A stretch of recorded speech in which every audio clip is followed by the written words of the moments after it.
Suryasri fire works కేంద్రంలో ఒక్కసారిగా పేలుడు, భారీ ఎత్తున ఎగసిపడిన మంటలు.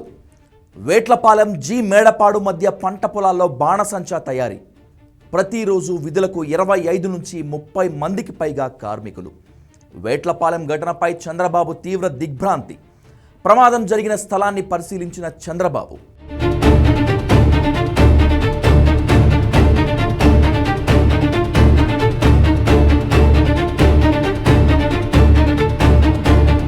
కాకినాడ జిల్లా బాణసంచా తయారీ కేంద్రంలో పేలుడుకు 24 మంది ఆహుతయ్యారు. మండలంలోని వేట్లపాలెం పరిధి గోదావరి కెనాల్ పక్కనే ఉన్న సూర్యశ్రీ ఫైర్ వర్క్స్ కేంద్రంలో ఒక్కసారిగా పేలుడు సంభవించింది. ఈ ఘటనలో 24 మంది ప్రాణాలు కోల్పోయారు. భారీ ఎత్తున మంటలు ఎగసిపట్టడంతో ఆ ప్రాంతమంతా దట్టమైన పొగ వ్యాపించింది. వేట్లపాలెం జి మేడపాడు మధ్య పంట పొలాల్లో బాణసంచా తయారు చేస్తున్నారు. అడప నాని అనే వ్యక్తి పొలాల్లో చదును చేసి బాణసంచా తయారీ కేంద్రం నిర్వహిస్తున్నాడు. వరి పొలాల మధ్య ఎవరూ రాలేని ప్రాంతంలో ఈ బాణసంచా కేంద్రం నిర్వహిస్తున్నాడు.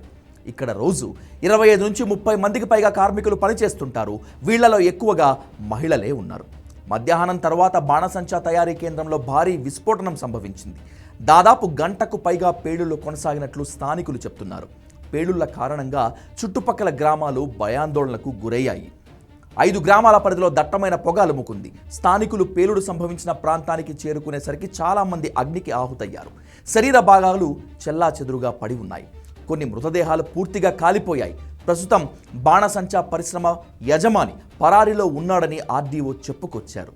అలాగే ఆసుపత్రుల్లో ఉన్న 9 మంది పరిస్థితి విషమంగా ఉంది.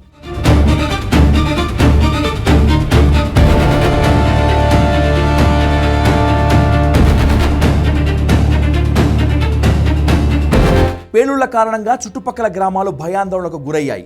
5 గ్రామాల పరిధిలో దట్టమైన పొగ అలుముకుంది. స్థానికులు పేలుడు సంభవించిన ప్రాంతానికి చేరుకునేసరికి చాలా మంది అగ్నికి ఆహుతయ్యారు. శరీర భాగాలు చెల్లాచెదురుగా పడి ఉన్నాయి. కొన్ని మృతదేహాలు పూర్తిగా కాలిపోయాయి. పేలుళ్ల ఘటనలో 15 మంది తీవ్రంగా గాయపడ్డారు. పొలాల మధ్య బాణసంచా తయారీ కేంద్రం ఉండటంతో అక్కడికి ఫైర్ ఇంజన్, అంబులెన్స్ వెళ్లే మార్గం కూడా లేదు. వరి పొలాలు బురదమయంగా ఉండటం వల్ల వాహనాలు వెళ్లలేని పరిస్థితి ఉంది. ఫలితంగా చాలా సేపటి వరకు పేలుళ్లు కొనసాగాయి. ఘటనా స్థలం వద్ద పరిస్థితి భీతావాహకంగా ఉంది. మంటల్లో కాలిపోయి తీవ్రంగా గాయపడ్డ బాధితులను అతి కష్టం మీద స్థానికులు ఆసుపత్రికి తరలించారు. పేలుడుతో జిల్లా కలెక్టర్ షణ్మోహన్, ఎస్పీ బిందు మాధవ్ ఘటనా స్థలానికి చేరుకొని పరిస్థితిని పర్యవేక్షిస్తున్నారు. ప్రస్తుతం కాకినాడ జీజీహెచ్లో 6 చికిత్స పొందుతున్నారు.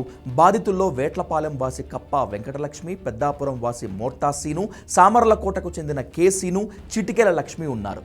మృతుల్లో ఇప్పటి వరకు 11 మంది మృతదేహాలను పోలీసులు గుర్తించారు. మృతులు అడబాల శ్రీను, కడింపల్లి కృపమ్మ, కడింపల్లి ధనరాజు, సాధనాల సత్యవేణి, వట్లూరి రవి, మందపల్లి చిన్ని, నిమ్మద కరుణ, గంపల మంగ, గొడతా మహేష్, గొడతా రాము, గొడతా నాని ఉన్నారు మృతుల్లో. ఇంకా కొద్దిమంది మృతదేహాలను గుర్తించాల్సి ఉంది.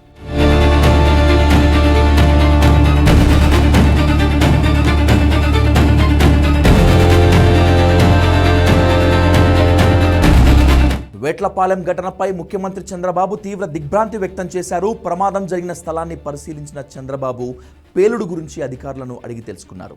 పలువురు ప్రాణాలు కోల్పోవడంపై విచారం వ్యక్తం చేశారు ఆయన. ఘటనపై డిప్యూటీ సీఎం పవన్ కళ్యాణ్, మంత్రి కందుల దుర్గేష్, మంత్రి లోకేష్ కూడా ఆవేదన వ్యక్తం చేశారు. మృతుల కుటుంబాలకు ప్రగాఢ సానుభూతి తెలిపారు. ఆ కుటుంబాలకు ప్రభుత్వం అండగా ఉంటుందని హామీ ఇచ్చారు.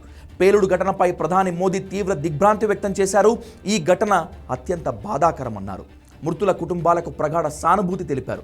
క్షతగాత్రులు త్వరగా కోలుకోవాలని ప్రార్థిస్తున్నట్లు చెప్పారు. ప్రమాదంలో మరణించిన వారి కుటుంబాలకు 2 లక్షల రూపాయలు, అలాగే గాయపడిన వారికి 50,000 ఎక్స్గ్రేషియా ప్రకటించారు.